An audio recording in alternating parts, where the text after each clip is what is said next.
The music might not fit. It is an American in Paris from an old vaudeville tune, which kind of makes sense because you're an immigrant in New York. There is a Sting song that's closer about that.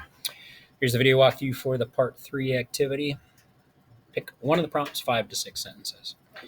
Part one, sink or swim. When part three begins, Lena takes over for her brother as a peddler on the Hester Street Market. How do you imagine she felt taking over this new responsibility?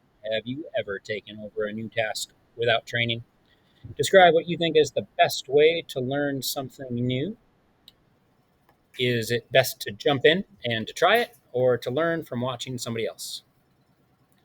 Making friends. At the settlement house, Lena becomes friends with Rosa, an Italian immigrant who is also learning English.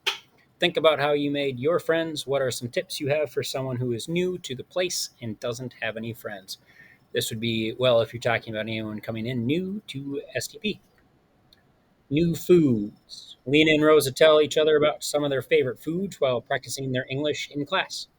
Have you ever tried Rosa's favorite food of olives? I'd prefer the green ones with blue cheese in them.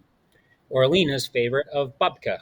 If you were to share a food with a new friend, what kind of food would you select for them to try and why? Family first. Throughout part three, Lena needs to decide if she would put her family first or her own personal wishes. Do you think she should help Sonia or Isaac, or should she enjoy some free time? Should she buy herself something or save all of the money to help pay the rent? Have you ever had to make a decision between your own interests and your family's? How would you decide when to put yourself first or when to put your family first? Dear Mama, Lena wants to write a letter to her mama back in Minsk, but doesn't know where to start. Think carefully about everything that has happened to Lena since she arrived in America. What events do you think are important for her to share with her mother? Now write a letter from Lena's point of view summarizing her experiences. You'll notice everything from here up was just talking about you. This last one, the Dear Mama, and on Lena's diary, that involves Lena's perspective.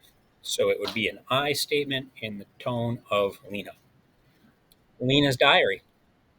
Through Lena's eyes, think about your circumstances from beginning to the end of this part of City of Immigrants.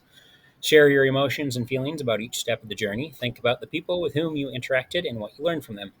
Think about the choices you made and the consequences of those choices. Now, write a diary entry from Lena's point of view, summarizing what happened to you in part three. You may choose to illustrate an aspect of your entry. You can illustrate by going up here, insert, image, search the web, and that will be how you can do it. You'll notice the last two are all about Lena, and everything above is about you. Make sure you tell me what prompt you're putting into this box. Type 5 to 6 complete sentences in the box below.